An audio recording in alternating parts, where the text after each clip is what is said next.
ভালো লাগতো না যেতে স্কুলে, নারকেল তেল মেখে চুলে।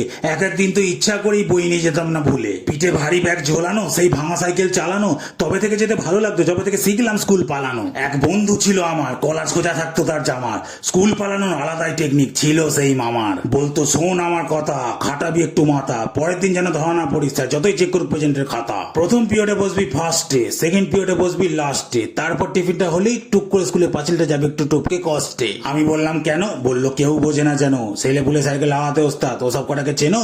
যাতে সামনের ছেলে ভাবে আমি পিছনে হয়তো, তবে পিছনের ছেলে ভাবে ও সামনে হয়তো হবে। তীক্ষ্ণ বুদ্ধি ছিল তার, কি বলি গো আর, স্যারের সই নকল সে করতো বারবার। ঋষি বাবু তো পাগল, সই হুবহু তার নকল, একটু ভেবে বললো জালিয়াত এখানে আয় ছাগল। সইয়ে কোনো ছিল না ভুল, তবু স্যার ধরে নিয়েছে ওর গুল।